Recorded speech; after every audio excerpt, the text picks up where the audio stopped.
Hello, everyone. I'm Il Chang-Yi, Senior Research Coordinator at United Nations Research Institute for Social Development, or UNRISD. UNRISD is the autonomous research institute within UN system doing closely relevant research. In particular, it has a long tradition of research on SSE, and it is the implementing agency of the Knowledge Hub of the UN Interagency Task Force on SSE, or UNTFSSE.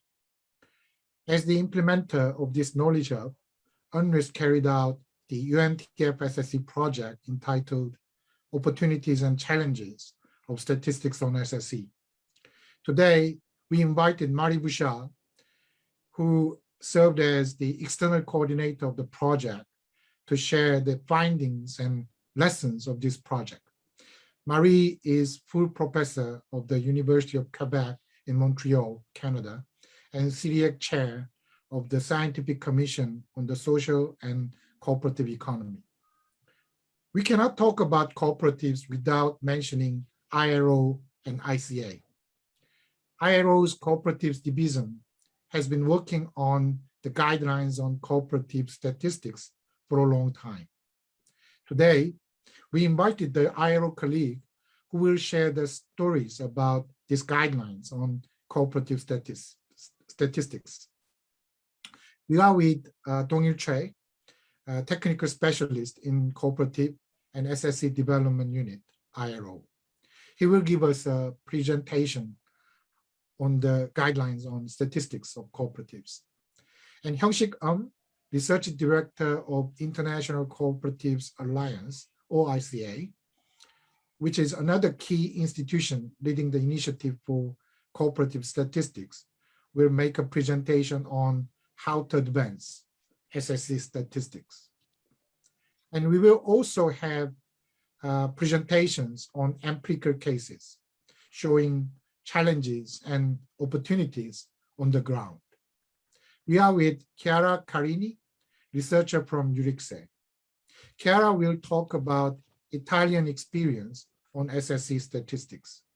And we invited Eric Bidet, professor of Le Mans University, and Nadine Richer-Battesti, professor of Aix-Marseille University. And they are going to talk about French experience on SSE statistics. Before we move on to the presentations, I'd like to make some housekeeping announcements. Firstly, this session is being recorded and will be published online. If you have any issue concerning being recorded or publication of recorded video, please let us know during the session. If you have questions or comments, please leave them with your name and affiliation in the chat box of the Zoom or Q&A function. We will have presentations of Marie first, and Dong-Il, Chiara, Eric and Nadine, and finally Hyung-Sik. Then, without further ado, I will move on to our first presenter, Marie Bouchard. Marie, the floor is yours. Thank you very much, Il Chang. Good afternoon, good evening, good morning. I don't know where people are listening to us. I'm very happy to be here and to be able to share some of the work we've been doing. Salvador, si se puede mostrar la pantalla. Gracias. For some reason, I cannot share my screen, so Salvador will be helping me.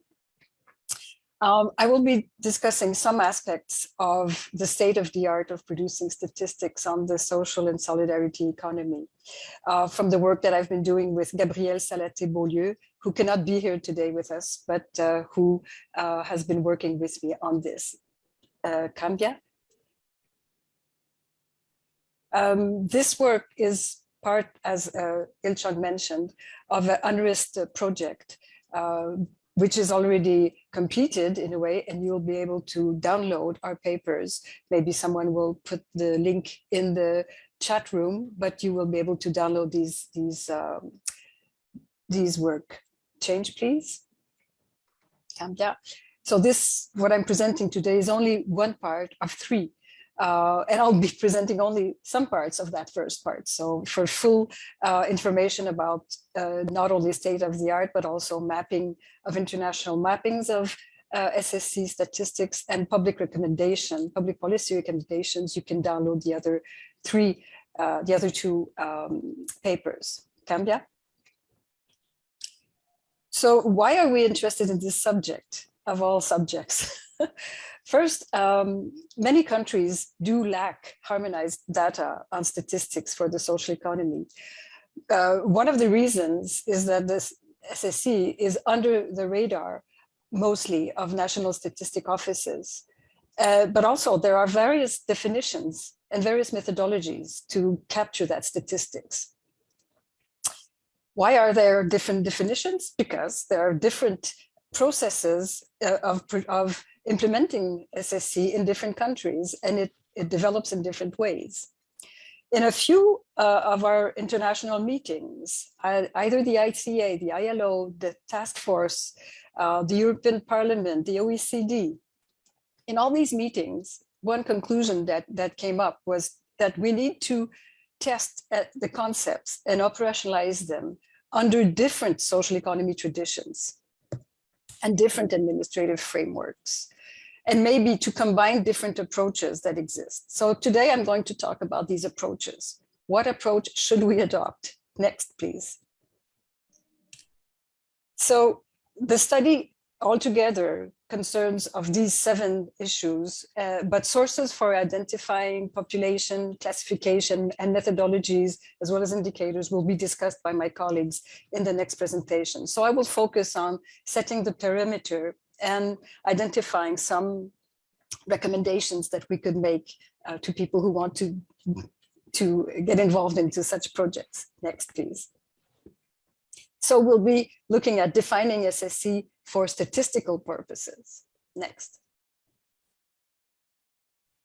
If we look at the legal definitions of the SSC in different parts of the world, we see that many different types of entities can be included in the legal definition or in the practical definitions that social economy actors use. But if we try to see what is the core business of social economy, usually you find cooperatives, mutual societies, and nonprofit institutions or associations. The rest of the other entities can be included, but not always. And as the social economy evolves, it tends to include new forms of organizations, and therefore the reality is more complex. But for statistical purposes, usually people want to keep it simple. Next slide, please. So that's where we try to find conceptual and guidelines, conceptual frameworks and guidelines to produce statistics. So there's a history of producing these frameworks. In 2003, we had a NPI handbook, so nonprofit institutions handbook to produce statistical satellite accounts of this sector. In 2006, the European Commission commissioned the CIRIEC to produce a complementary manual to produce statistics on the other part of the social economy, which were cooperatives and mutuals and similar organizations. In 2017, ILO started working on a conceptual framework for statistics on cooperatives, which is part of the social and solidarity economy. In 2018, the United Nations produced a handbook for satellite accounts on nonprofit institutions and related institutions. That meant including some cooperatives, but not all, some mutuals, but not all. And in 2018, the same year, the ILO produced its guideline, and Dong Il will be exposing this to us. Next slide, please.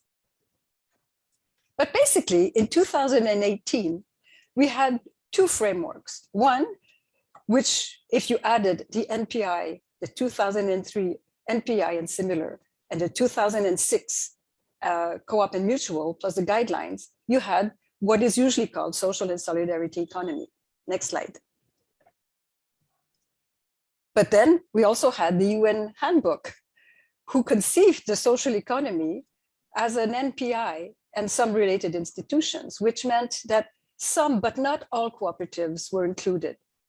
Some but all non-profit, non-collective social enterprises were included. And are included some of the traditionally excluded sectors of the social economy, such as professional associations. Next slide. So what should we do? We have here a map of the entities that are covered by these different frameworks. All of you here will recognize entities that you work with, the names that you use in your country, and maybe there are other names, but that fit more or less in one of these definitions. What should we do? Let's look at what Portugal did. Next slide, please. Portugal said, we have a legislation on social economy that includes things such as holy houses of mercy, misericordias, association with altruistic goals. And then we have this UN handbook that should be used to produce satellite accounts. Let's use different frameworks in order to have a modular approach to produce statistics on what we call the social economy. Although this can be considered exemplary, it is costly, and not all countries have this amount of resources to put in producing satellite accounts of the social and solidarity economy. Next slide. So what can we say about the strengths and weaknesses of different frameworks and some recommendations that we may suggest? Next, please. So when you look at setting the perimeter, there are basically two main visions of the social and solidarity economy. One is based on the nonprofit third sector vision of the SSE, which is based on values of philanthropy, volunteerism. It aims at dealing with poverty and social issues. And its basic criteria, the operational criteria, is nonprofit distribution. The UNTSC 2018 is an extension of the NPI 2003. It is a nonprofit version of the social economy. The other version of the social economy, which includes cooperatives and member-based organizations, value economic democracy and solidarity. The main objective is to show that there is another alternative way of producing and distributing wealth. And an operational criteria, which may seem difficult sometimes to operationalize, is democracy and limited profitability. And usually SSE legal definitions cover to various extents both definitions or both visions of the SSE. Next, please. So if we look at the frameworks, we see that they can be combined. The UNTSC handbook is supposed to help progress and standardization, but sometimes generates confusion, basically because it uses the for-profit or not-for-profit criteria to divide the world into. We know that there is such an issue of considering limited profitability as an alternative way of looking at things. And also, the guidelines that the ILO produced for cooperatives are not included in the TSE handbook. Next, please. The basic problem is invisibility of the SSE entities in national statistics. That will be covered by my colleagues, but that is a big issue. So we need to mobilize everyone to have them made visible in the employment, household surveys, establishment surveys. In order to ensure international comparability, we need to refer to international standards, such as the International Classification of Industry, such as the ILO recommendations on measuring work and employment. But in order to have an idea of what's going on in our country, we also need to make fit the framework to our national legal definition. And for measuring the contribution of the SSE, there are standard indicators that work well, such as employment, but sometimes other indicators poorly measure the contribution of the SSE, as I said, which is an alternative way of producing economic goods and services, and that needs to be captured in a way. So we need to do some research and test indicators that will adequately assess the socioeconomic contribution of the SSC, namely the sustainable development goals. Next, please. So future work, I would suggest remove social economy from the title of the UN 2018 TSC handbook. TSC is said to go for third sector, but also for social economy.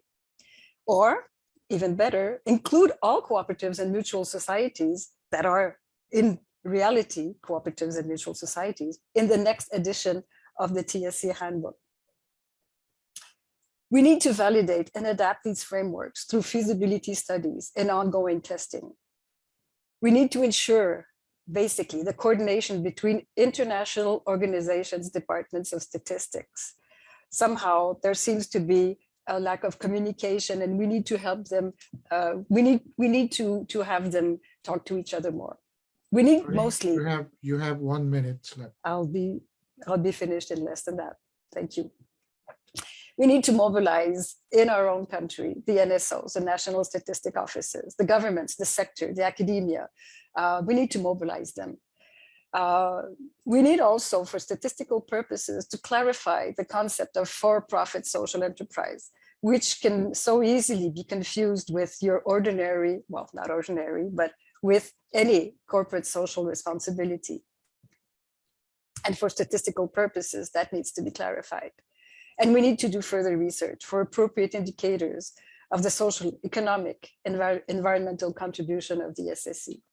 Next slide, please.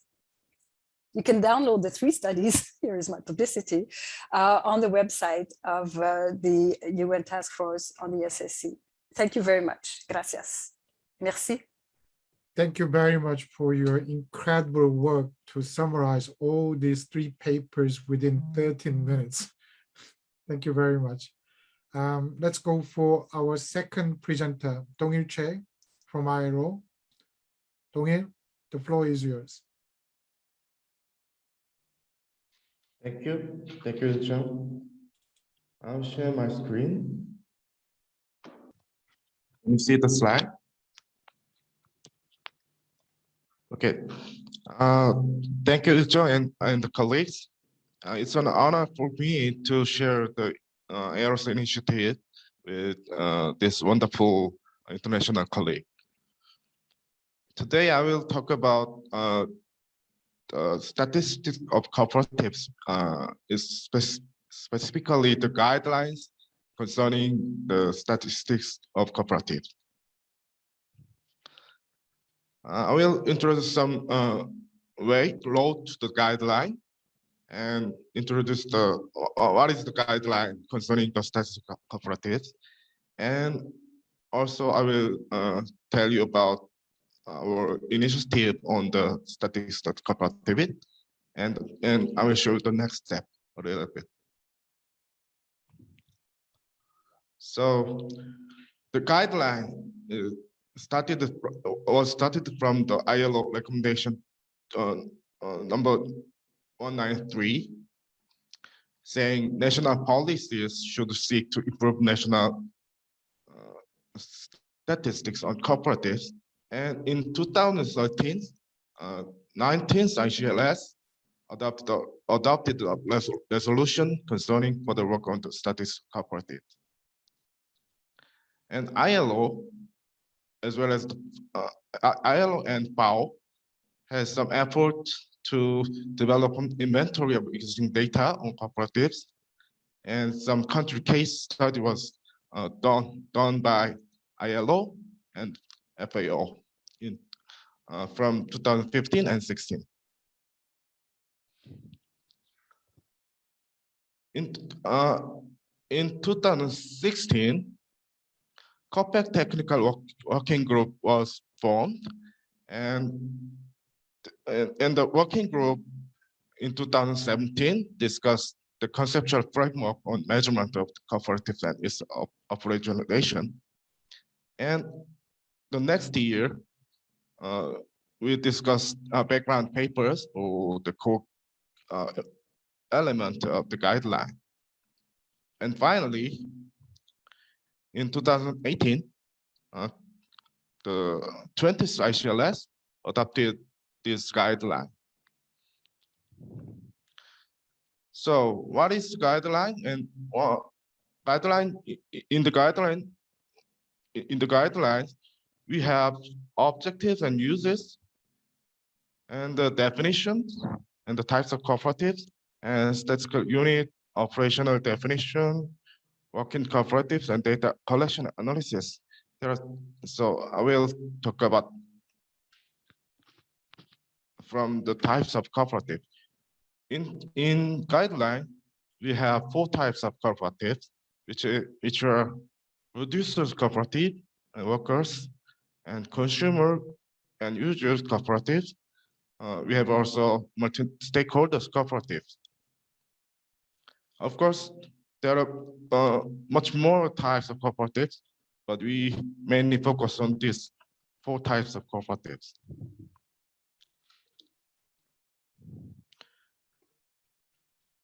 And the definition, which we call operational definitions, by the definition, a cooperative should be formally established and should be controlled democratically, and the membership should be voluntary and non-restricted.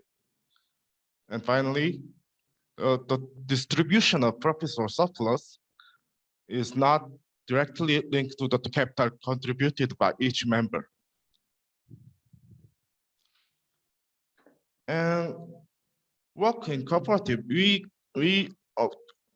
work within the scope of statistical cooperatives include work performed by members and non-members in cooperatives and economic units that are members of a producer cooperative or multi-stakeholders cooperative, and subsidiary enterprises owned or controlled by the cooperative. Statistics on work generating cooperatives, in particular, statistics on employment, should be compiled and tabulated separately or discretely for each of these institutional settings. And also guidelines tell about the data collection and analysis. The comprehensive statistics on cooperatives, members of cooperatives, and jobs or work activities performed within the scope of statistics on cooperatives should be published on regular basis, if possible, at least every 5 years. And statistics of cooperatives should be systematically tabulated as follows: by the 4 main types of cooperatives, by branch of economic activities, by regions relevant to national purpose, including by urban and rural areas. So now I will tell you about the ILO's initiative on the guidelines. From this July, we started the initiative on the guideline. This is a component about strengthening the SSE knowledge base supported by the Korean government. And the main purpose of this initiative is to test the feasibility of implementing the guideline. We have 5 target countries, and in each country, we will have 1 national consultant who will produce the national country case paper, and the whole progress will be guided and monitored by National Advisory Committee about every 5 or 6 months. And we also have Global Advisory Committee, which will harmonize these 5 country cases. And these are our 5 target countries: Italy, Turkey, Tanzania, Republic of Korea, and Costa Rica. So actually, the initiative is now in the stage of just beginning. We are beginning of the stage. So I will tell you about some challenges we observed talking with some national colleagues in our regional office. So overall, even in the target countries, many people don't know about the guideline itself. So our first challenge would be raise the awareness of the guideline. And the second challenge we think is the long-term sustainability of the initiative. Even though we succeed in this initiative, after the initiative, there's no guarantee which will be prolonged or which will be advanced to the manual for the cooperative statistics, which we are aiming in 2028.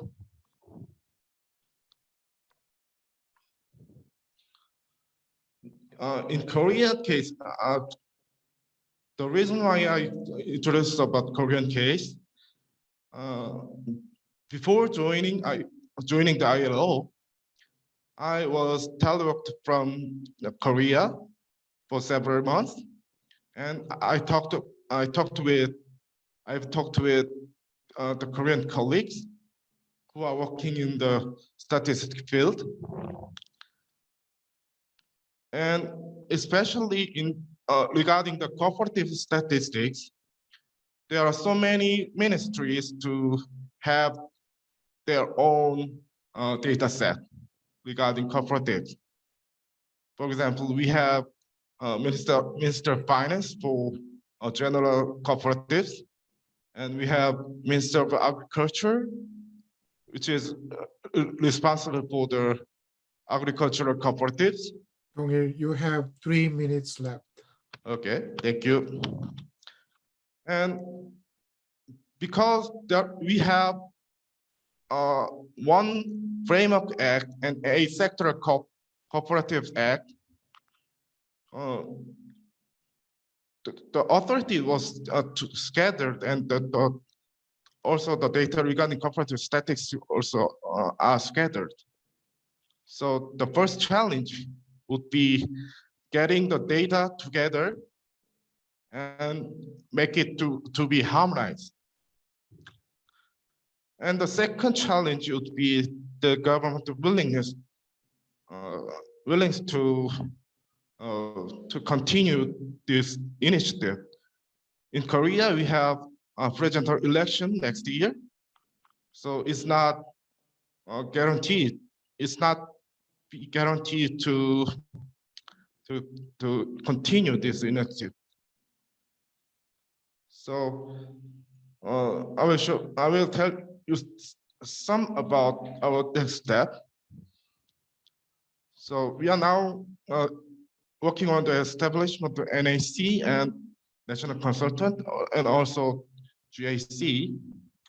If we finish our initiative, we will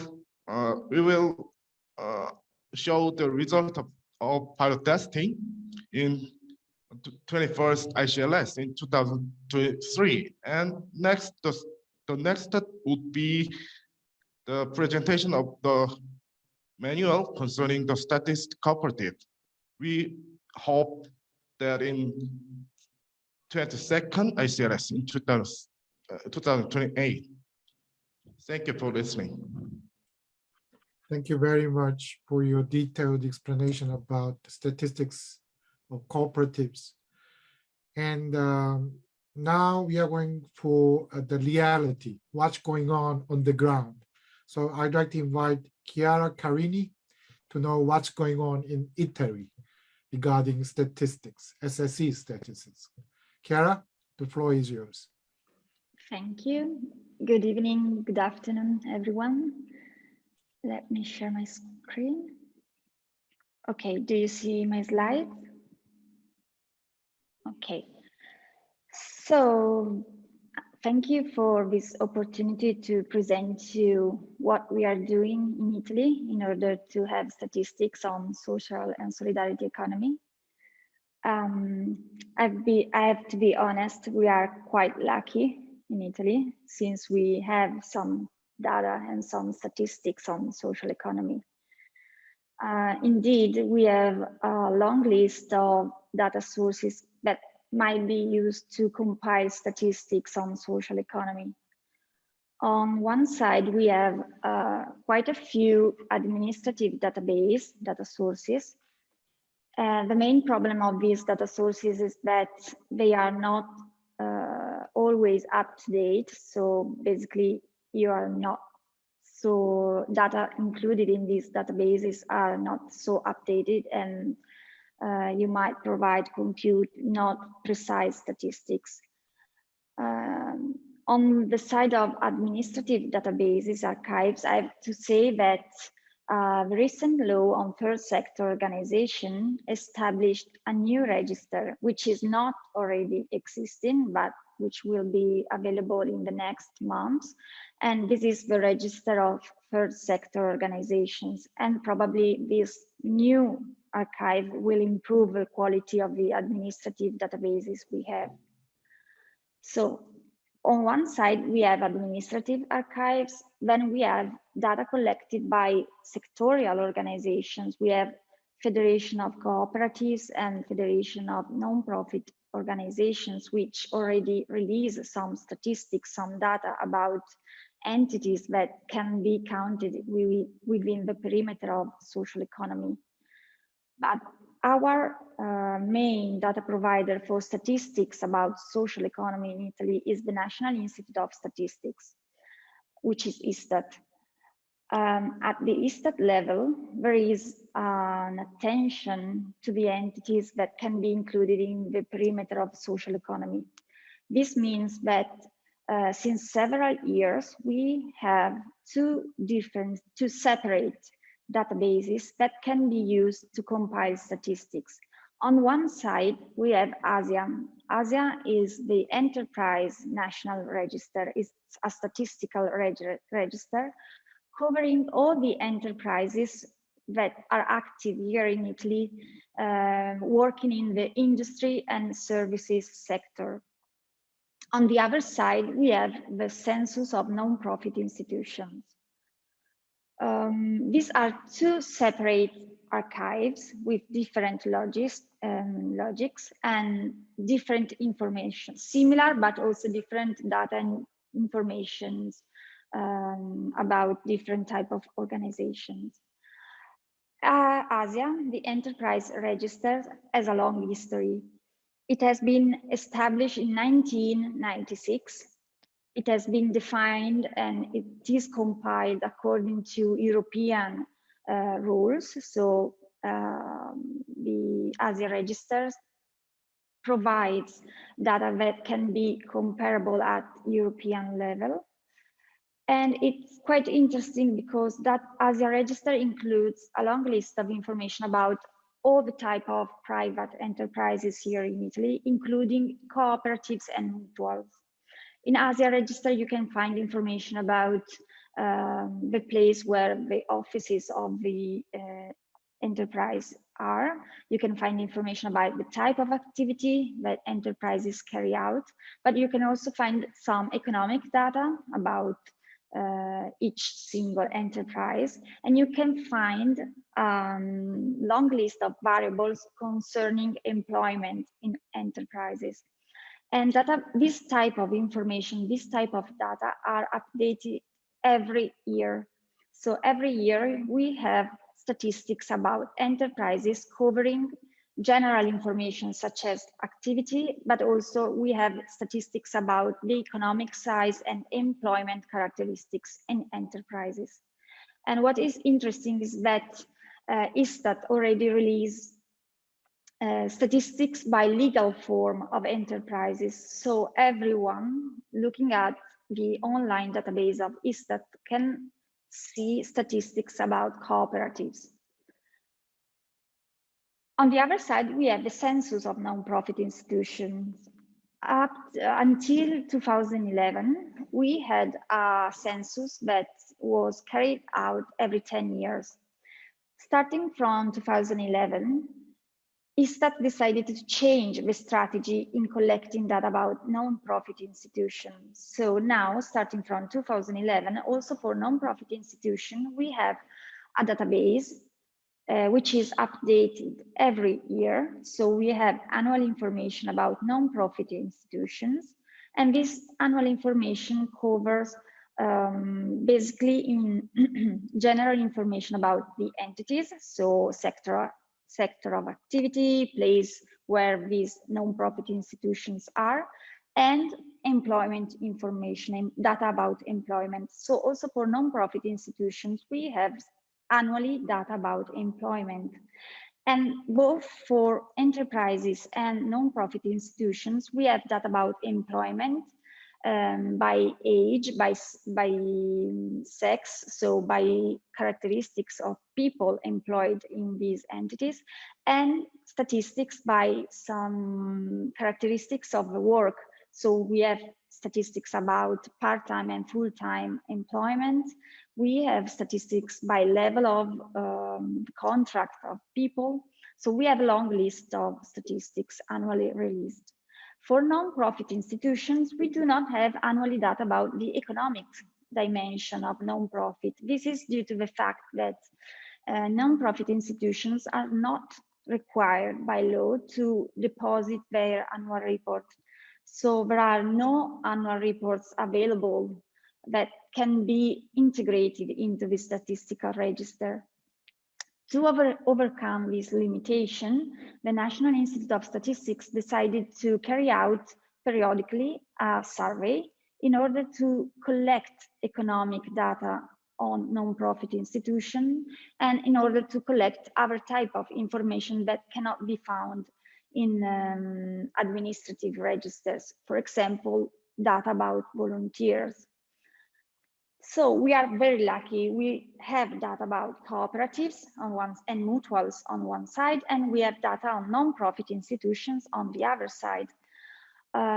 What is our problem? The problem is the one that Marie mentioned, so the invisibility of social economy for the National Institute of Statistics.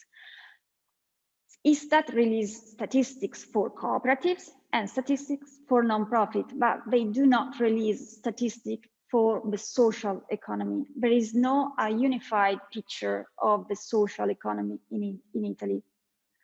And this is one of the weaknesses of our data at the moment. There are other limitations of the data that ISTAT compiles. One comes from the fact that cooperatives and mutuals are included in the database, in the general database about enterprises. So for cooperatives and mutuals, ISTAT collects the data that are required for all the type of companies. So general data, but they do not collect data that are specific and important for cooperatives. For example, we do not have data about memberships in cooperatives. We do not have data about members. There is another problem about the ASIA register, so the register of enterprises. As I said, this register covers only the industry and service sectors.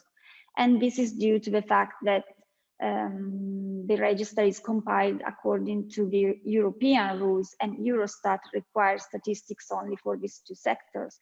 This means that we have 3 minutes left. Okay, so I have to go faster. So there is no the agriculture. Of course, these are limitations, but there are also some pros. So we have data. These data are updated annually. And what we did as EURICSE, we pushed the ISTAT, the National Institute of Statistics, to compile a unified overview of the social economy. So we took the data from the enterprise database, we took the data from the non-profit database. Of course, we discussed a lot on how to treat together this data because there are different methodology behind this database. But working together, EURIX researchers and ISTAT researchers, we were able to produce the first report, official report on the social economy in Italy. The report is quite interesting, it's quite long, it includes a lot of numbers and data, and I just selected these 7 numbers, which are very simple, but prove the importance to have a unified picture of the social economy, because using together the 2 registers, we were able to prove the weight of the social economy on the private Italian company, and to prove that, for example, the Italian social economy account for 12.7% of the total private employment in Italy, and it's quite a lot. So, just to close my presentation, this report was a huge step in order to have a unified picture of social economy in Italy, but it was just a first step. We think there is a lot of work to do. We think that, so now we have a first report, but we need that ISTAT work systematically on social economy statistics. We need that ISTAT decided to include statistics on social economy in their plan of work. So to include an official publication that is released periodically from ISTAT. And of course, as I said, it was not simple to combine 2 different data sources, and we already started to reflect and work together with ISTAT researchers in order to combine this data. But I think that there is a need of an exchange between researchers, the National Institute of Statistics, and practitioners in order to improve and to find new metrics and different indicators that can be used to compute the economics and social size of social economy in Italy. Thank you very much. Thank you very much, Chiara. I hope Hyung-Sik's presentation can provide some solutions to Italian problem, which is the absence of official statistics on social economy. And I'd like to invite Nadine and Eric for the French case. But before that, I'd like to congratulate Nadine and Eric, because France is going to be the home of GCEP from next year. I wonder whether you heard the news, but on the 5th of October, there was a meeting to decide the next home of GCEP, and it was decided that Bordeaux, France, will be the place to host GCEP. Congratulations. And I'd like to invite Eric and Nadine. Okay, thank you, Chang. I didn't know that news actually. Okay, let me try to share my screen. Can you see the slides here? Yes, perfect. Okay, so hello everybody, and thank you for this invitation to join this session today, or tonight actually. Our presentation will follow three aims actually. First is to explain the progress made in France regarding the production of data about SSE. Second one is to show some of the main issues and some divergences that remain in France.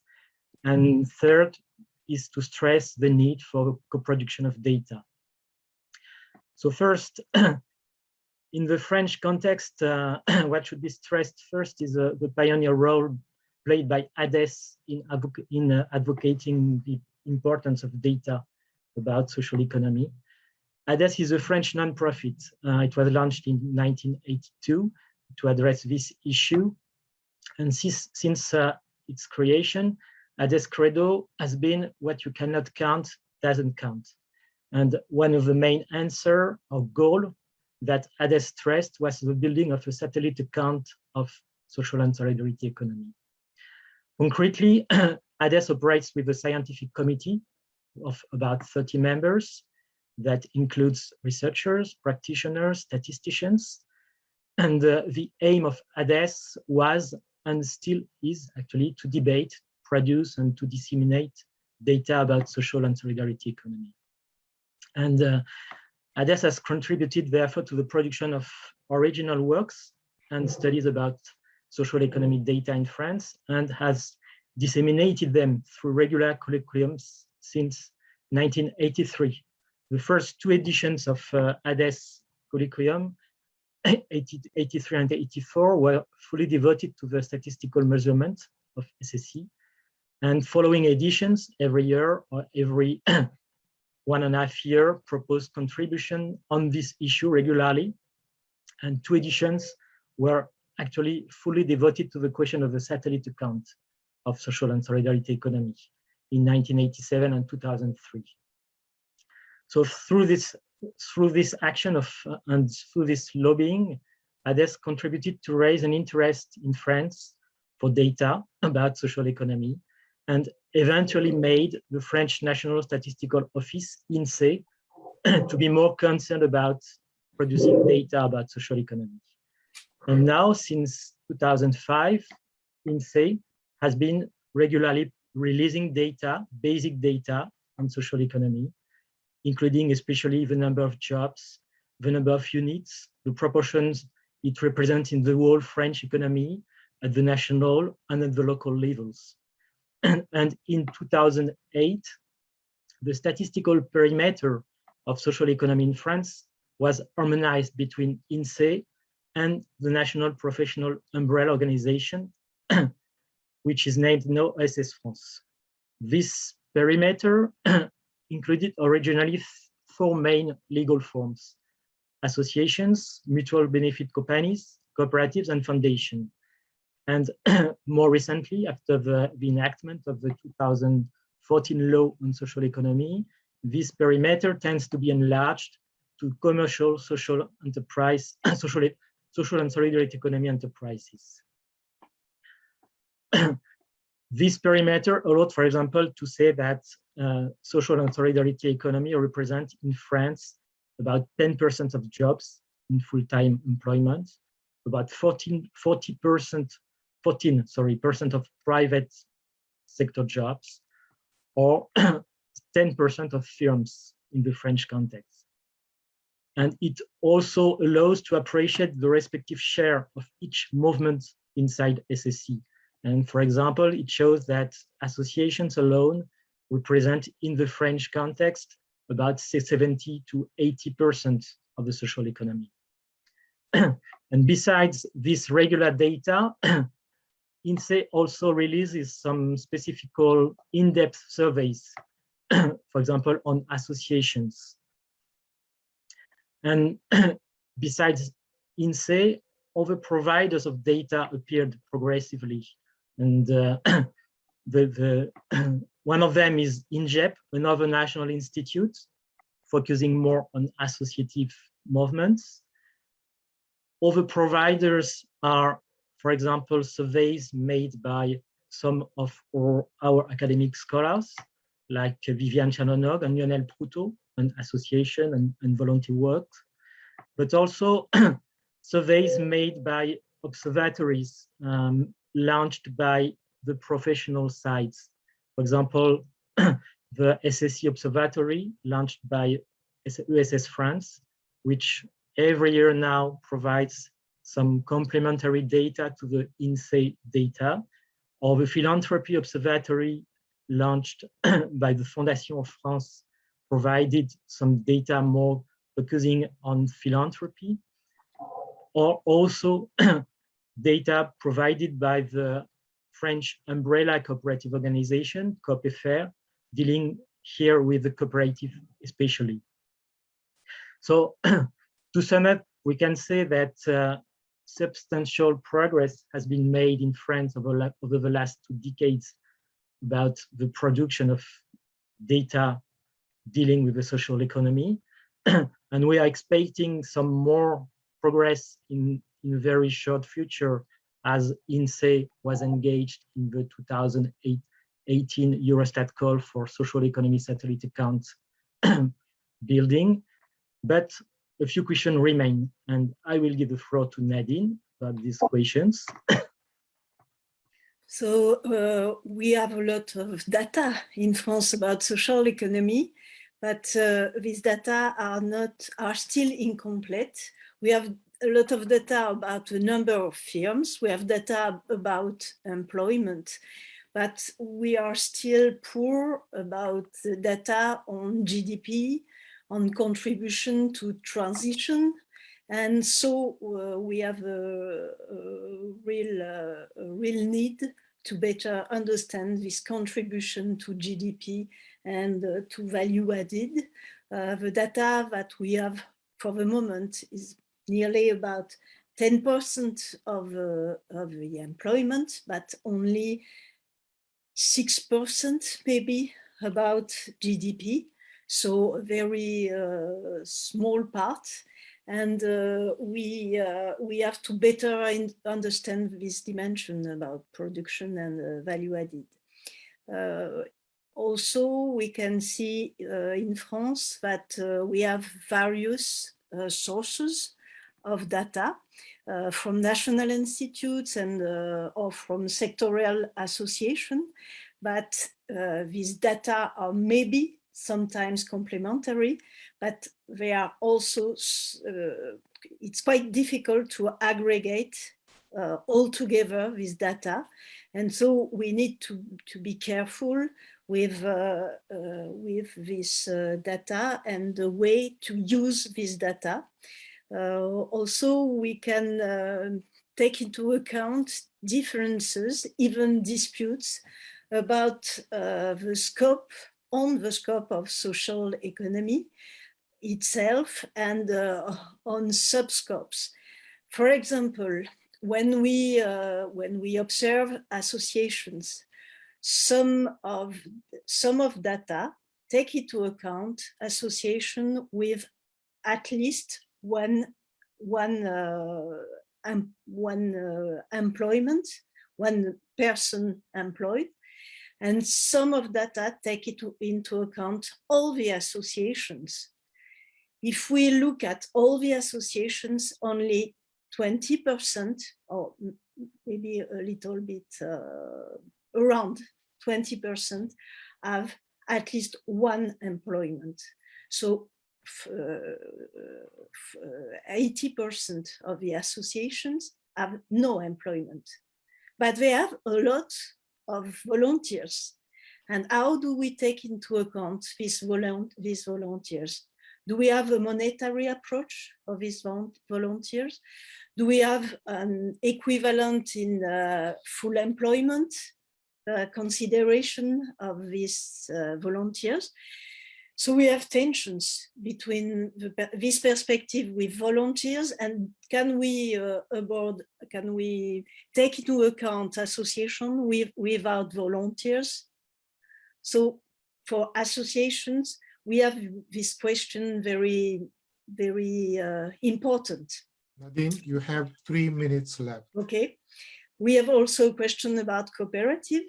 So do we take into account all the cooperatives and even cooperative, non-cooperative subsidiaries in the cooperative group? If we take into account only special cooperative, we have a small amount of cooperatives. If we take into account all the dimensions of these non-cooperative subsidiaries, we have an account very different. It's the same thing for the dimension of social commercial firms that are involved in the law, in the recent law.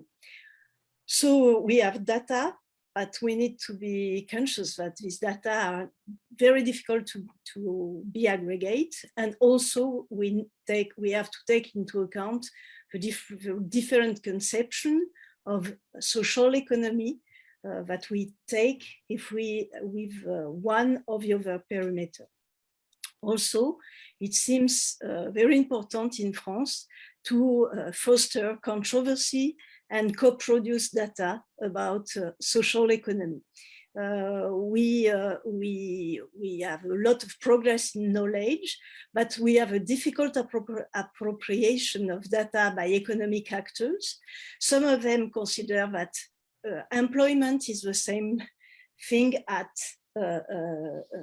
production. So we have a difficult appropriation. And we have also a necessity to involve 4 categories of actors to identify and use the perimeters and data, statisticians, but also researchers, practitioners, and public actors. And we think that there is a real challenge for citizens and democratic debate and for appropriation of data to foster this debate about perimeters and about knowledge of data. And it's also very linked with a democratic sense of social economy.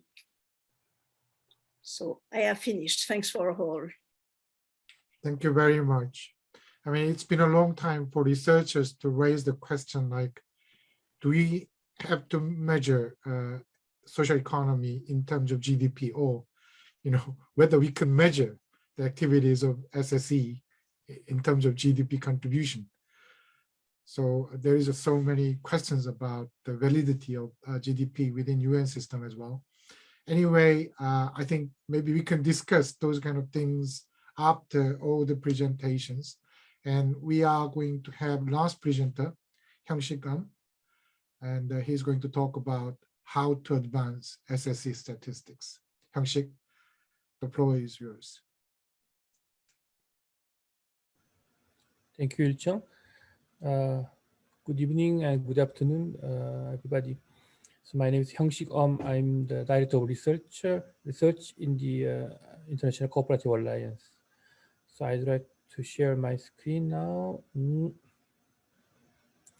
So as we listen to the very interesting cases from the national level, also the international level, and also the very important conceptual work on the statistics on social solidarity economy. Now I'd like to share some the idea about what we need to really work together. So this is main issues I've been identifying throughout the different work and also the discussion with our colleagues.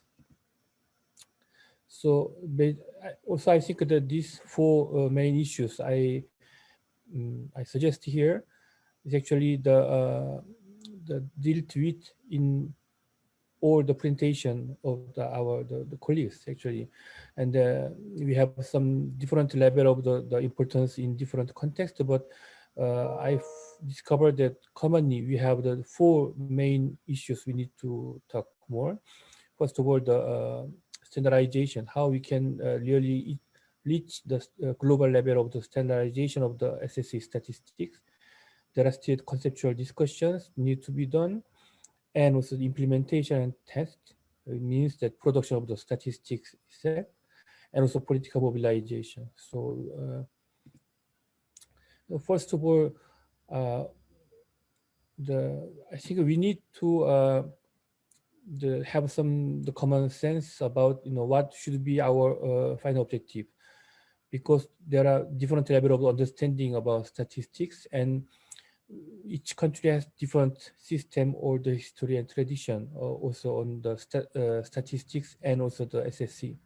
However, what we need at the global level is that to have very common, even though it would be very basic, the standardization of the statistics on corporate SSE in general, also the statistics on each different family of the SSE organization. So we need to really consider the main stakeholders in this issue, like UN, ILO, or also the national statistical offices. They already have some great work, like the Marie introduced. Also, some national cases like INSEE France, they produced officially statistics on SSE. We know that the standardization at the global level and also the national level are actually mutually stimulate each other, and then standardization at the global level have been fed, stimulated by local and national practice. Also, the local and national practice have been influenced by the global level of standardization. So these 2 levels need to be the pursuit in a parallel way. So it's not one is the cause, the other is the result, but each has their own meaning, and we need to really consider how we can stimulate both sides and also the mutually to improve the situation of the statistics on the SSC. So I think as we discussed together, we need to promote and develop and also harmonize the existing standard. It's very important, like guidelines on cooperative statistics have been published 2018. It's not really well known, and also if it's known, it's not considered as very serious. I think it's very important now to promote every time the existence of this guideline, also to push the different stakeholders to use this guideline and test.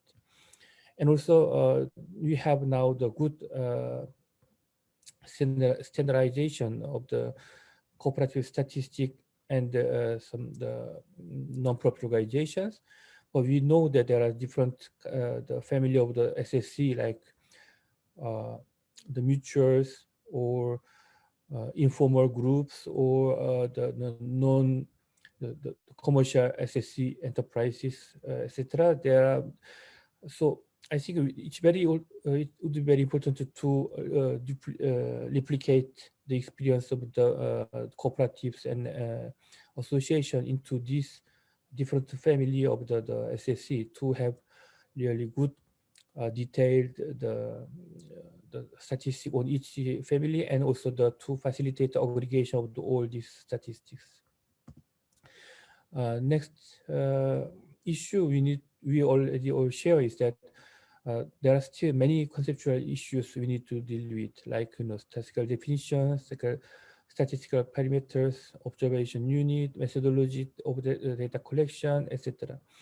And also, although we have some the international standard, they don't work in every context. So when we implement this the international standard, also we need to analyze the relevance. Also need to identify the problem to really improve this existing standard itself. So in that way, we can have a more accurate and well elaborate conceptual element for to construct SSC statistics. So I think for that, we need to really facilitate conceptual discussion and also implement or test and analyze the standard in the different contexts. And it means that we need to really test or produce the statistics, although we don't have really the concrete and solid international standard. Every organization actually producing some data, and although there are different, there is the issue of the comparability. Many organizations produce statistics, and I think it's very important, because if there would be no organization which produce this data, it's very difficult to go forward. So in any public authority, national state office, but also the SSC organization themselves need to produce data. And also in this process, they need to respect, also consider existing standard. And by implementing them, they also can find some issue, a specific issue related to their, the organizations. So if there's a problem, they can raise the issue, which will really help the international level of the standardization as well. So each actor, like the ICA, we have very good the practice have been done since last 10 years, like together with the EURISE, the Chiara work, the World Cooperative Monitor. This is very important tool for us to have some data, also to elaborate methodology, and also some identify the conceptual issue related to cooperative statistics. So without practice, there is no real, the empirical base to construct the more solid SSC statistics. Finally, we also need to mobilize politically all different actors, stakeholders to push this issue. Many people talk about the statistic, but actually really few NSOs are interested in the SSC statistic because it's really the least, the little priority in their policy. And in many governments, SSC is just very small part of their priority. So there is very the few resources are invested in developing the statistic on SSC or cooperatives. So we need to mobilize to push them to move.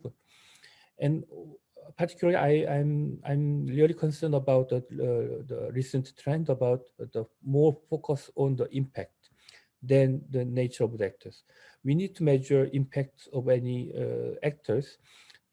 Because we need to know their contribution to the society or environment, etc. But we need to know also who are doing these things, and what is their nature and their weight in the whole economy. Abhishek, you have 3 minutes left. Yeah, thank you. So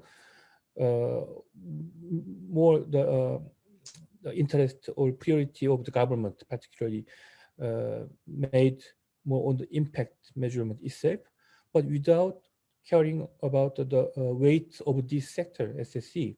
So, so I think it's very important for us to push this agenda of the statistics, because the very nature of the SSC is the important source of the producing this impact.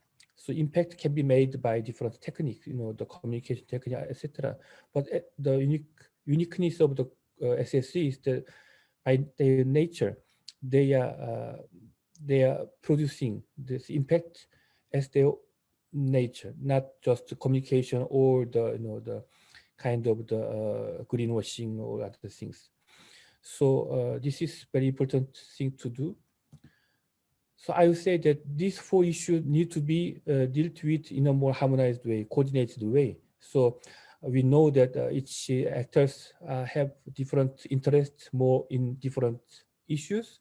But what I found also based on the experience of the ILO cooperatives status guideline is that it's very important to make this kind of the good governance to deal with in a balanced way different issues. So I think we have already UN Task Force SSC on this topic, and also the ILO is preparing global the advisory group, and informally we have also the network like our team today, the researchers or experts on this issue. We have some the communications. So I think it's very important to develop this initiative further, to have a good governance, a broader governance, to cover issues with different resource and expertise from different stakeholders. Thank you very much. Thank you very much. As you know, this session is broadcast through Facebook Live, and we have many people watching this session. So for those guys who are watching Facebook Live, if you have any questions, leave those in the chat box of the Facebook Live, and then we can deal with those questions.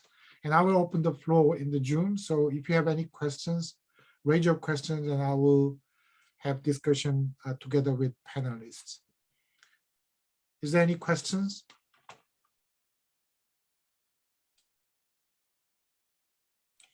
Okay, if there's not, maybe I may have to bring back the title of the political document written by Vladimir Ilyich Lenin in the early 20th century. What is to be done? We talked about so many problems and questions in different countries at the theory level and empirical level. And how can you deal with those issues? I mean, there are several issues like, okay, is there any way to measure SSC activities in terms of GDP contribution? And there was a concern raised about more emphasis on the impact without measuring the size or nature of organizations. And, and some theoretical questions raised by Marie Bouchard as well. So if you have any kind of opinions or thoughts which you would like to share with others concerning those questions and problems, maybe you can share them with us now. I will open the floor. I have Marie and no one. So Marie, the floor is yours. Thank you. Thank you all for these extremely interesting presentations.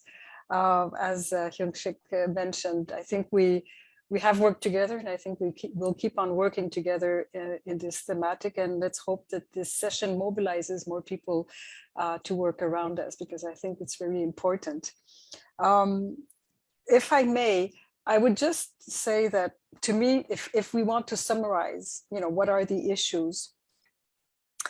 Of course, there's a political economy issue.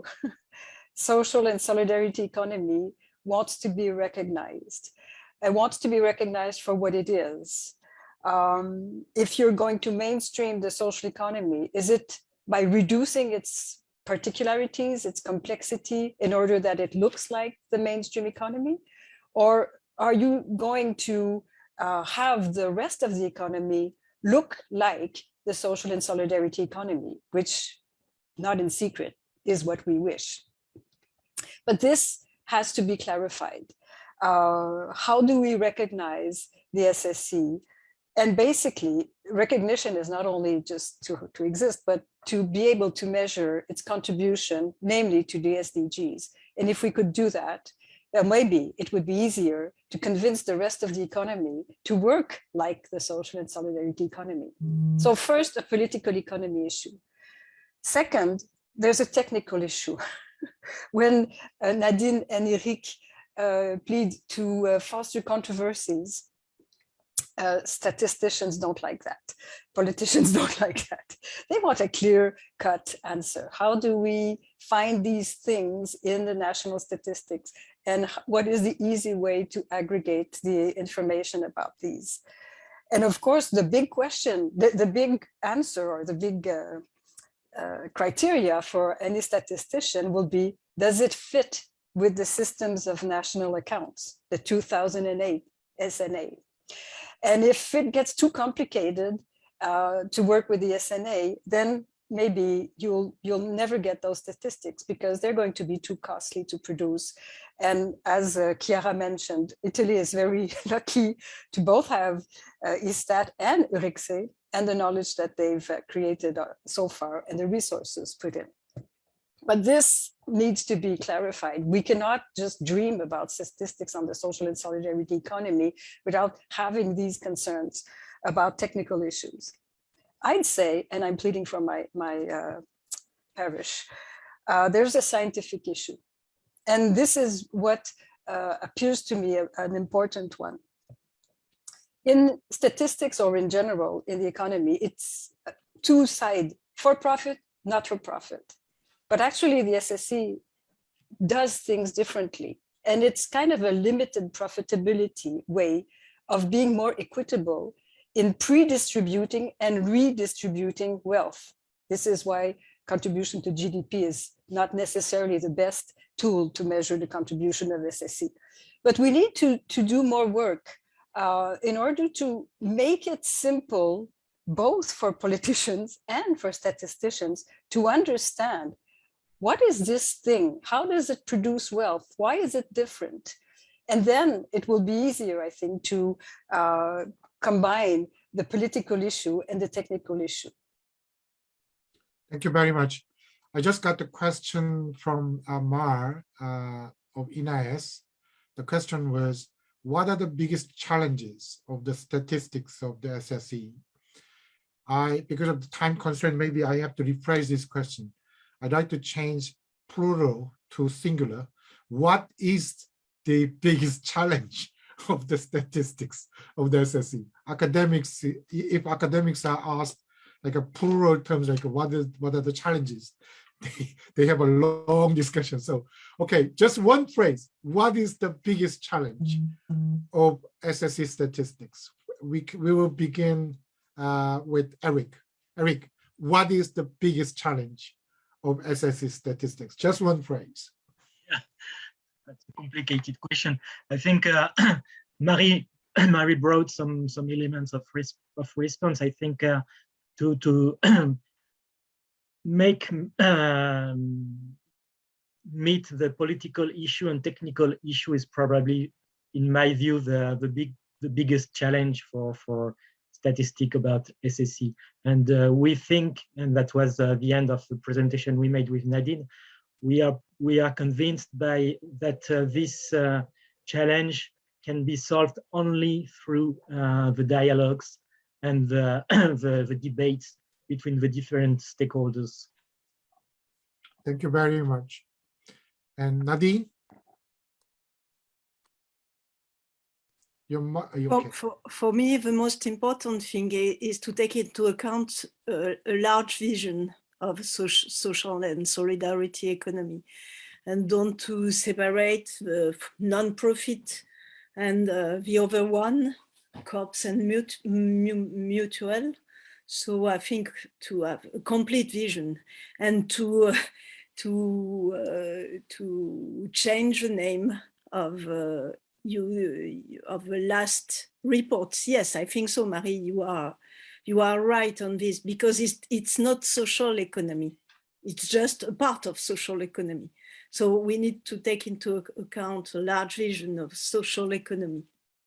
For me, is the thing, maybe the most important thing now. Thank you very much. Chiara? Okay, so it's not a simple question. And of course, there is a political issues and technical issues. And probably talking about the technical issues, one of the biggest challenges is to produce statistics that allow comparison with other enterprises while producing data that can show the specificity of the sector. So providing data that are useful for the sector while guaranteeing the comparability of data with other enterprises. Thank you very much. Hyung-sik? Yeah, I would say that now the SSE actors, they are not really strongly motivated or the ready to work on this issue, because I feel politically the SSE sector is very now in danger, because now more and more the discourse go to social impact, or social impact can be made by anybody, the government, multinational enterprise, or whoever. So, but if we just follow this trend, we try to show the impact, but in forgetting our own nature. So the real source of our power is from our democratic governance, or it's very difficult, very important, but which are not really now appreciated by many people. But the source of power could be forgotten if we just falling down in this new trend. So I think the SSE actors need to invest time and resource, the person, to really develop the statistic issue. This is not just one of the items. This is actually, for me, issue of the survivor of this SSE sector as itself. Thank you very much. Dong-il? Your microphone is muted. You have to mute your microphone. Yes, from my observation, I think the most important thing to solve or overcome the challenge, we must be able to define first about SSE. As I observed, as I know, we don't have one single definition of SSE now. So that would be the first step to step further. And I would at ILO now preparing the paper for SSE Dong-il, connection is very bad. Anyway, thank you very much for your answer. I mean, the good definition of or single definition of SSE would be needed to overcome all those challenges. Marie, you talked about so many problems, especially technical issues and political issues and all that. And here is a stupid question again. What is what is the biggest challenge? Just single answer. I mean, this single challenge you want to overcome. What would it be? Okay, here I go. One, convince your government to commission your National Statistic Office to produce statistics on the SSE, and convince your business registers to identify SSE in the business registers. That will help everyone get closer to have statistics on the SSE. Thank you very much. I think I have one question related to what Marie just said. I mean, if you want to convince national government, and if you want to ask statistical office to produce statistics, there should be some kind of a pressure from civil society or academia or whatever. I mean, all of you have been involved in the research or practice related to statistics. My question is, to you, how high the interest in SSE statistics is in your society? If it is high, whether it is high, low, or medium level, or was it changing from a certain point of time to now, or something like that? I mean, how do you feel about interest in SSE statistics? Maybe we can begin with Eric again. Me again. Okay, in France, I would say is compared to other countries that I know also is relatively high, is rising, but still not high enough, of course. Okay, Nadine, you have the same feeling? Yes, I agree with Eric. The interest is growing, but it's still not enough, not sufficient. You mean not enough to push political leaders to make an order about production of statistics on SSE? Yes, and also there is a tension with or an ambiguity with corporate social responsibility and entreprise à mission, B Corp, as in America.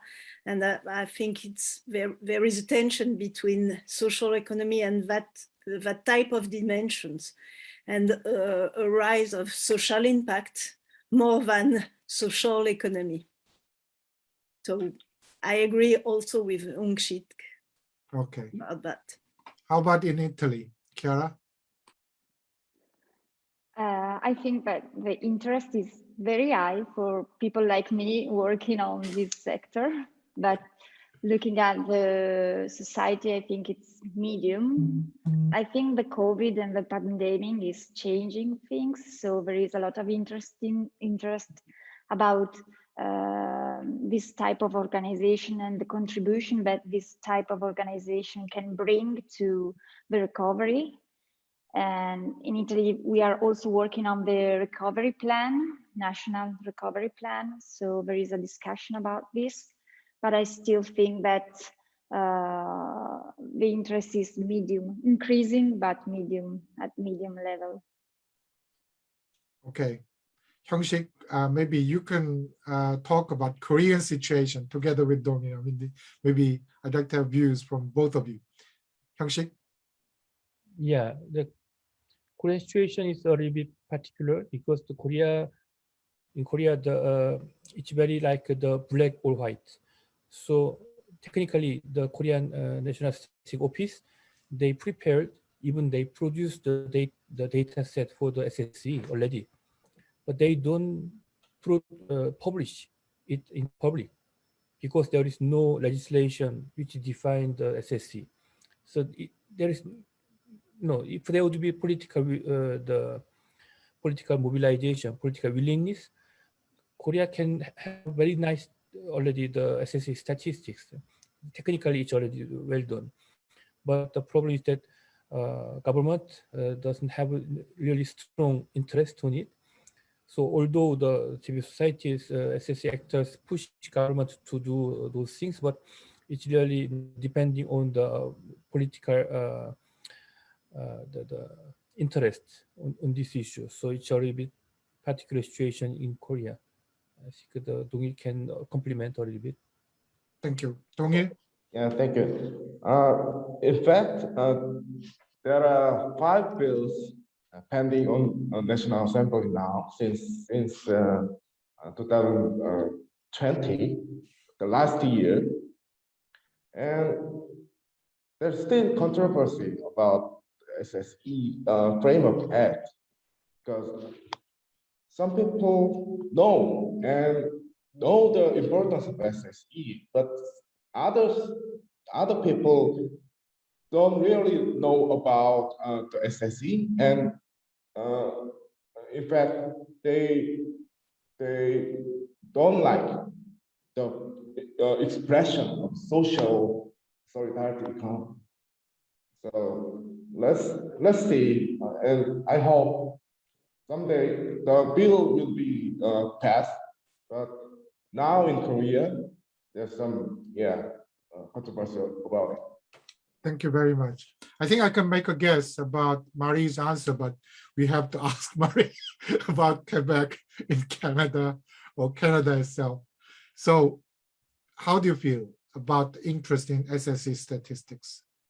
Well, in Quebec, which is a part of Canada, we have our own Institute of Statistics, and it has produced first statistical portrait of the SSE after a framework law has been enacted, and in which it was asked for government to ask the Quebec Institute for Statistics to produce statistics on the SSE. So, but previous to this Framework Act, we did have statistics on cooperatives, which were regularly published. And it enabled us to show longevity of cooperatives in certain moments. For example, after the 2008 crisis, we could see that cooperatives' survival was much higher. It is always higher, but even after a major crisis, it was higher than equivalent size enterprises in equivalent sectors. Canadian longitudinal survey on cooperatives have for a long time produced a survey of large cooperatives. It unfortunately stopped when we had a government that decided statistics were not important, and it proved to us the fragility to government decisions of even, census. At that time, the government didn't even want census. It's back now. We're better, but this is the situation. We have a strong emphasis on SSE in Quebec, in the province of Quebec. SSE is not a concept that is well recognized in the rest of Canada. It translates bad into English. Maybe that's one of the problems that it has. And social enterprise notion or words seem to pervade more, but they don't. These words do not mean the same things in different contexts. So it becomes a blurred concept in the rest of Canada. But Quebec, I'd say, is in good shape. I just learned today that they're talking about producing the statistical portrait again in the next future. So far, so good. We have another question from the website. That question is read like this: what would be the challenge for changing the corporate governance in order to look alike to the SSE? Adding to Marie Bouchard's comment. So it's talking about isomorphism of for-profit enterprises towards SSE, not the other way around. I think during the discussion, we talked about this issue already. So I think my colleague who raised this question must have got the some kind of answers to that question. And thank you very much for participating in this session and all those panelists. Wonderful presentations and discussions. And please stay with us for 2 more minutes for video provided by NIS. It is about Mexico. So, before playing that video, we will say goodbye to you. Thank you very much. Okay, here is the video. Thank you, Wilchang. Mar, Thank you all. thank you very much.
Xochimilco, declarado Patrimonio Cultural de la Humanidad desde 1987, es el último remanso de lo que antiguamente fue el lago de Xochimilco y de Texcoco.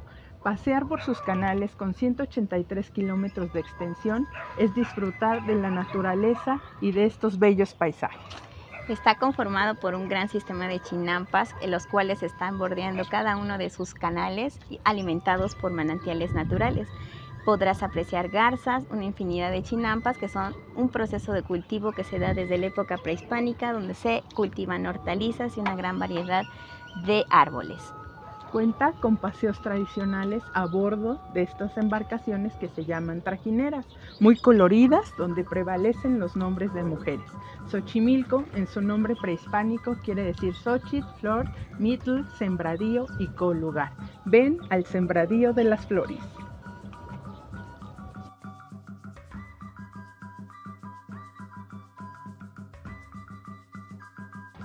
La Ciudad de México goza de una geografía privilegiada, conserva diversas áreas naturales, entre las que encontramos el Parque Nacional Desierto de los Leones, el Parque Nacional Cumbres del Ajusco, el Bosque de Chapultepec, el Bosque de Aragón, la Sierra de Guadalupe y las áreas chinamperas de Tláhuac y Xochimilco. El bosque de Chapultepec, en sus 810 hectáreas, se levantan majestuosos árboles de más de 500 años de antigüedad.